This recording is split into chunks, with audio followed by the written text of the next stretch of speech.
On this episode of the podcast, I have with me Ryan Glasgow. He is the CEO at Sprig. We're going to be talking about his journey from pre-Sprig to launching the company. Ryan focused deeply on building products for others, especially on experience data. Experience is a core of everything you're going to hear him talk about. You're going to learn about how it is the cornerstone of Sprig and how the product helps people. I mean, Ryan's going to cover a lot for us, and hopefully I'll fit all of it in. Ryan, thanks for being on the show. Thanks for having me. Excited to dig in today. Okay.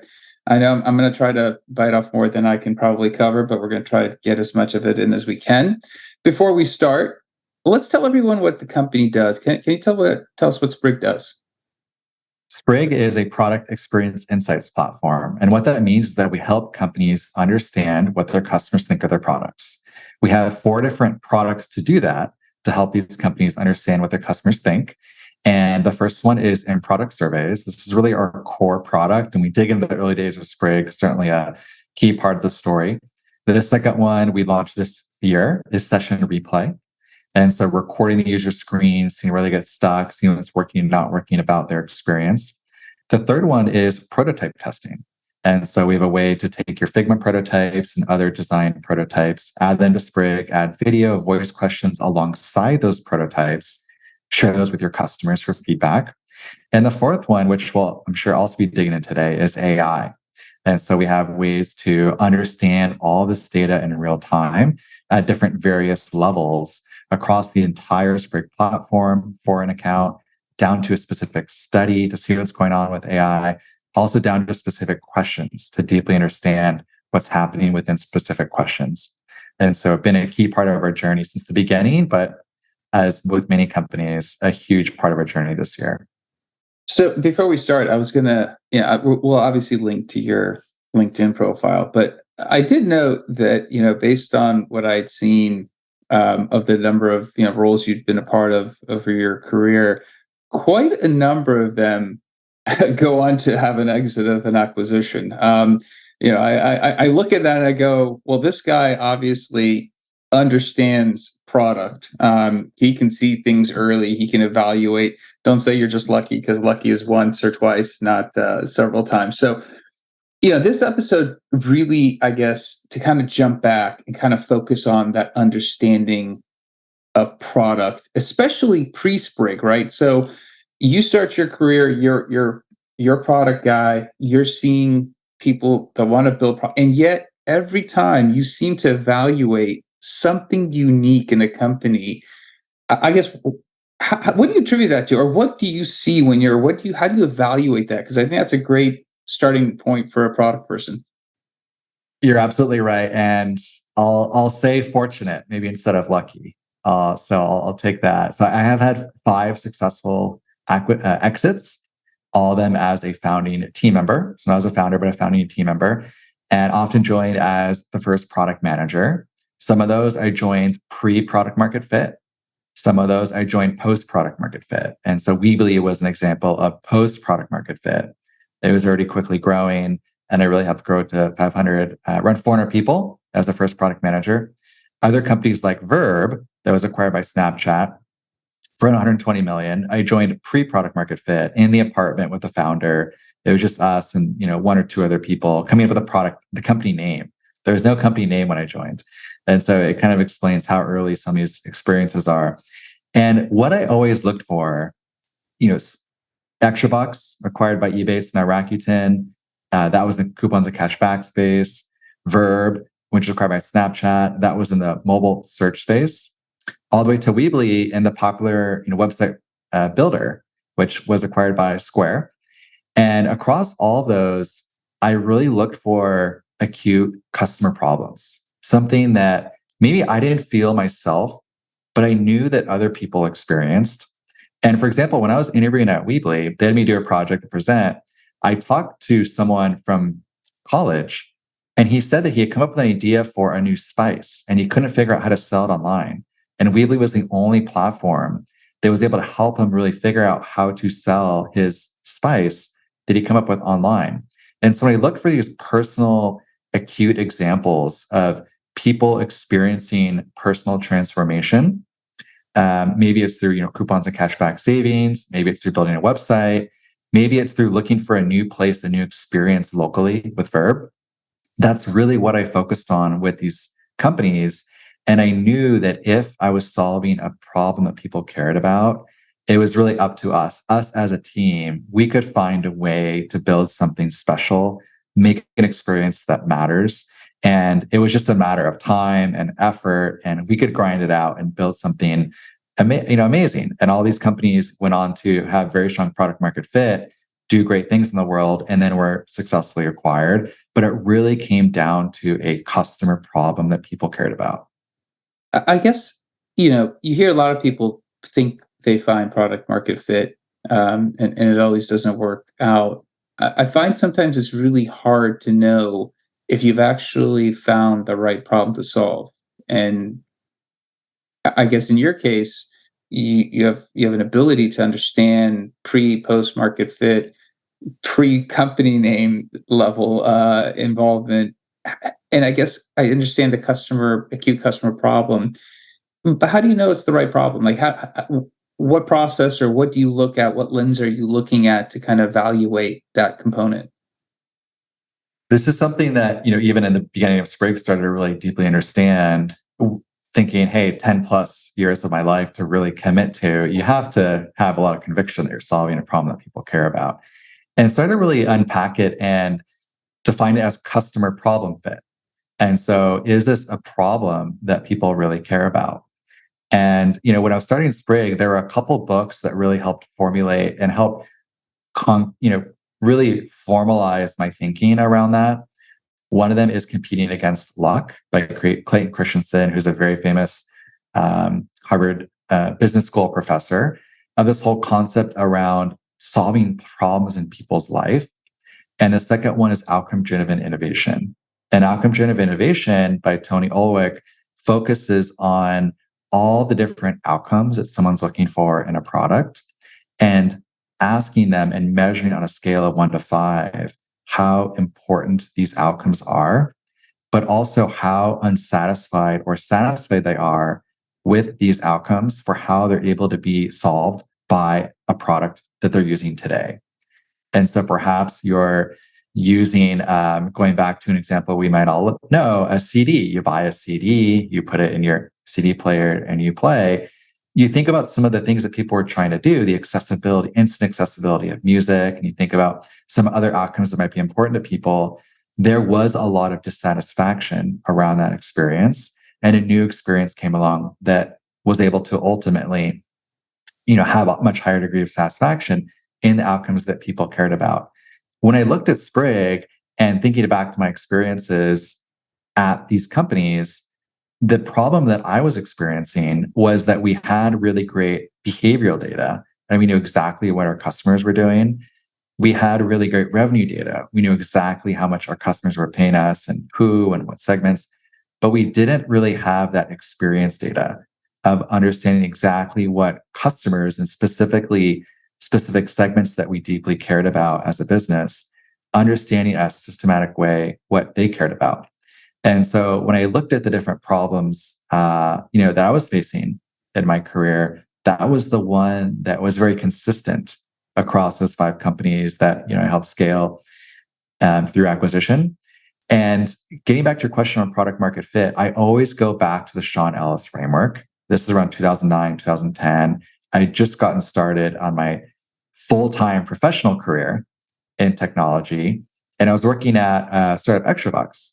And I wanted to measure product market fit. And Sean Ellis' framework had just come out. And it's the question around how disappointed would you be if this product no longer existed? And if you get above 40%, then it's considered product market fit. 20 to 40% is that area where you have to decide, can we get to 40? Do we shut it down? Do we pivot?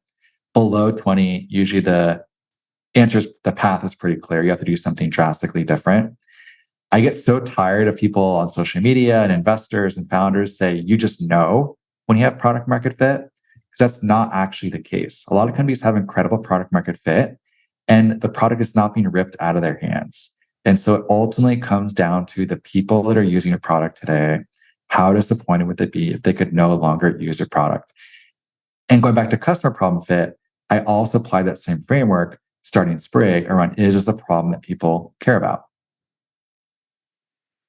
Yeah, it's interesting. As you were referencing that, I was thinking immediately to what would I really miss if somebody ripped it out. iPhone is obviously, yeah, my mobile phone, whatever your brand you're using, doesn't matter. But the mobile phone obviously is one, and I immediately was like, oh dang, this is true. There are things that you could easily evaluate when you're looking at it from that lens. I guess a question I was going to ask you about kind of this problem that you started noticing. Obviously, you're focused on acute customer problems, product market fit, data, and that experience state is crucial. How soon or how long ago or how many roles into your career were you starting to take note that this is a consistent issue? Because obviously, as a product manager, you need that data to be able to build your roadmap, advise, build those customer feedback loops that you're hoping to understand even more data with. But how soon did you start realizing that this was a consistent problem across all these different companies you worked at? I would say the genesis for Sprig came at Weebly, but prior to Weebly, I was deeply invested in understanding what the customer thought of the product that we were building, but also deeply invested in what the customer's problem was. But most importantly, deeply invested in where the customer wanted to go in their life and how our product fit into their journey to get from point A to point B. Because our products are merely vehicles to get a customer from point A to point B. It's really just how important do they want to get to B, and the whatever they're using today to get to B, is it good enough? And can you build something dramatically better to get to point B than whatever they're using today? And when I was at those pre-product market fit companies, we'd have maybe enough users to fit on 2 hands, 3 hands, 4 hands, very small user bases. And I was emailing them very specific, one question at a time over email. You sign up. I'm looking at the mix panel data. I say they don't come back after a week. Hey, Ryan, product manager here from Verb. We'll love to understand. You tried it out, didn't come back. Help me understand what happened. Maybe they come back 5 weeks in a row. Hey, looks like you're getting a lot of value out of the product. Help me understand what's most valuable. And when I went to scale that process to Weebly, when we were quickly growing, millions of users, when I left 50 million accounts, it obviously broke down. You can't do one-off emails on the who to send it to you, collecting that data, analyzing that data. And security wouldn't even let me. And legal, we had all these teams in place, all this compliance. You can't be reaching out to all these customers, asking all these questions all the time. And that's really when I realized that this process that was so critical to pre-product market fit ideation, I wanted to apply to a post-product market fit company. And so Sprig is focused on helping post-product market fit, quickly grown and at scale companies better understand what their customers think of their products. And that's when you look at our homepage, companies like Notion, Figma, PayPal, Peloton, Coinbase, Robinhood, some of them are some of our first customers. Some of them just joined recently, but they all deeply care about their user experience. They're all post-product market fit, and they want to understand how their products fit in their customer's life to help transform each of those individuals, one by one. I guess as you're looking at helping companies understand their customer data, the experience data that hopefully they're building out to make these decisions. We always hear about feedback loops. We talk about the survey, and I guess it goes back to making sure you're capturing the right data on the front end. Because I guess you could run surveys, you could do all the necessary things and not capture the right data points to actually make the decisions. How does, I guess, the product, or how do you kind of view the survey data and how to make sure that you're actually capturing the right question up front? Yeah. We see really 2 types of customer feedback. There's, we'll call it outbound and inbound. And really the one that we all get today is our customers. I've gotten Facebook messages from customers. I've got random text messages, emails to my personal email account. People coming to sales, success, reaching out to the product team saying, hey, this is broken. I need help. I'm stuck on this. That's really inbound feedback. And that's interesting, but it often doesn't move the business forward. The piece they're really focused on at Sprig, and I encourage anyone listening to make sure that you have in place, is outbound feedback is going out to specific groups of people, whoever your ideal customer profile is as an organization, and looking at the key moments in their journey. It might be onboarding, it could be them trying a new product, it could be them coming up for renewal, and focusing on those key high leverage moments and ask, how can we help you move forward? How can we help you onboard? How can we help you better understand that new product experience?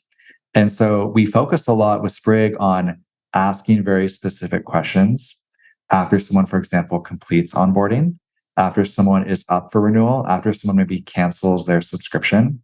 Those are people that you don't hear from. And that's why you have to go out to them to ask them, how was the specific, experience that you just had with our product that's incredibly important to us? You might never come back and we might not ever hear from you again. But while we have you, we want to hear from you so that we can make this better for you. And if it's too late, we can make it better for the next person. And so with Sprig, we focus on specific questions to specific people at specific moments in their user journey. And that's ultimately what outbound feedback is. Yeah, it's interesting as you're kind of mentioning the different groups that you could be reaching out to. I guess maybe if you could help us understand, there's different groups, and then there's going to be different also benefits, right? I guess one group or one way of experience data could be towards churn. You could have adoption, you could have growth within the product, within an organization. I guess there's so many different areas in which I could kind of see that kind of working hand in hand to the product and the benefit of the customer. Are there different strategies in terms of how you're going to approach potentially the factors you're looking to affect? When we often start working with companies, they might not have any feedback in place, or maybe a feedback button. You've probably seen those feedback buttons. You go to an airline website, there's a feedback button. You can say you hate the design or something. And that's usually the 1.0. You're doing something, but you're not really intentional. You're not thoughtful. You're not getting into users' minds in this critical high leverage moments. And so the first one is really just the ability to run these in product surveys, build that way to connect with the users in those critical moments. And people that run ad hoc surveys, we call them ad hoc surveys with Sprig, is really the starting point. You're building that dialogue, you're getting intentional, you're getting specific, you're moving beyond just a feedback button. The second level of maturity is exactly what you're talking about, which is critical user journey measurement. And this is something that many of our customers have actually taught us on how they use Sprig. Is the best in class companies that we work with in terms of user experience management, they look at their 5 to 10 core user journeys, making a trade, buying stock, selling stock, depositing, maybe building a list of stocks of interest. They have the 5 to 10 journeys, and they run continuous and product surveys at a very, very small sample, 0.1 to maybe 0.25% of the throughput. And on a longitudinal basis, they're looking at the changes in the data that they're getting. Maybe after you make a trade with a stock trading product, how was your trade experience? And it'll rotate through the user bases, but at a very, very small sample. You might get one as an end user once a year, once every other 2 years, because they're so spread out. But that's really the way that these executive teams, these leadership teams, wake up in the morning and they look at their business intelligence dashboards and they're saying, we're making improvements to our user experience because we're measuring our core flows at very, very small samples. And we're seeing progress to user sentiment around our core flows. And that's really where the industry is going, is giving these teams this ongoing longitudinal measurement to see, are the changes that the product team and engineering team is making, the A/B tests, the feature flags, are they moving the user experience forward? Or are they moving the user experience backward? Or is there stagnation in the user's experience? And that's really what we see as a big step forward from what many teams are doing today. I guess when you see surveys, obviously the results are very powerful. When you're looking at the actual component to get engagement to take the survey, are there methods to help facilitate an improvement on just how many people will take the survey? And people are very surprised by this. On average, we see a 30% response rate. And so it really speaks. We have some customers with a 90% response rate. If you have a very engaged user base, I won't say who from our customer base, but they're very passionate, loyal users who deeply care about that product. They want that product to succeed. They want that product to win. Maybe they've thought about getting a tattoo of the logo on their arm. Those are the ones with the really high response rate. And a lot of us have strong affinities to brands. A lot of that, brands make up our identity. And so that's a great starting point, just having a loyal user base. What we do at Sprig, though, the targeting that we allow with the event-based architecture is extremely targeted. So you can go out to very small groups of people with very advanced logic. But the second one is we have a cooling off period. And what this means is that many of our companies will have a 60, 90, or 120-day resurvey window. And so if you just see a survey from Sprig on web, our system might wait 180 days before you're even eligible, 6 months before you're even eligible to see another one on iOS. And by really spreading this around, it makes sure that we're not having any fatigue from the end user base. We always recommend asking these after a flow as well. And so you don't want to be mid sign up flow, punching your email. You don't want to be trying to figure out a difficult task or in the process of creating a new product for your online store. You want to have just added your first product to your online store. You want to have just deposited funds into your account. You want to have just made your fifth trade with that stock trading platform. And after those moments, that's where you see the pause in the user's life. They've just gone through a flow and they actually expect it because they know that you care. They know that you care about what you thought, but you're doing it in an intentional way by giving them, it's a moment where you can ask them how that experience was. And they're going to have trust in you that you're going to at least listen and hopefully improve upon that experience. So they make their 10th trade, it's even better. Before we get to the AI question, I was actually going to ask you, with the survey results, with these feedback loops, how do you take that data and then actually make it actionable, actually have an impact with that service, that survey data? Is there something that you're seeing? Is there a certain volume of feedback you need or certain trends before you go ahead and go, hey, we need to start looking at the product impact? It's something that we've built in where our system automatically determines how many users go through that particular part of your product experience. And it'll determine how many responses you need. So we'll reach 95% confidence interval, which is what we recommend. Usually it's around 300 responses, sometimes more with a larger user base, sometimes less with smaller user base, but generally 300. The survey will automatically complete. The AI sifts through all the results for you and comes back with a summary and actionable specific recommendations to improve that part of the product experience. So the AI does all of the synthesis and analysis, but the targeting, the collection, how many responses to collect, all happens and is determined automatically with some recommendations that can obviously be overridden. I guess as you're looking at AI and you're looking at experience data, trying to identify, you kind of mentioned identifying the real core supporters of the product, the people that are willing to get that tattoo. Do you envision the AI component helping find those groups for customers so that they can start seeing those trends of, hey, this is going to be that diehard, you can't rip it out of my hands customer? Absolutely. And what we have right now is it measures the sentiment across all of the data on the response level and helps look at what we call the strengths. So we actually have a strength insight that is generated from the studies as well as the respondents. So you can see who are those champions, who are your promoters, and you can then build a list, in Sprig of who your promoters are and think about how you actually want to act on this group. So can we ask for a G2 review? Can we ask for social media? Can we ask for referrals? That's something that we do here at Sprig. We leverage our promoters and our champions to connect with other companies like them who can also benefit to deeply understand their user experience. It's interesting because your product, as I kind of becoming familiar with it, looking for those customers that are going to bring you that proactive feedback because they are the champions and you have to be able to identify them. It seems like you kind of did some of that manually or earlier in stages of your career, as you kind of described it. Now you've got a solution that you applied all that learning to, and obviously with AI, it's actually taking a lot of that heavy lifting off. And I kind of was like, that's got to be a cool thing to kind of look back and see how much progress has been made.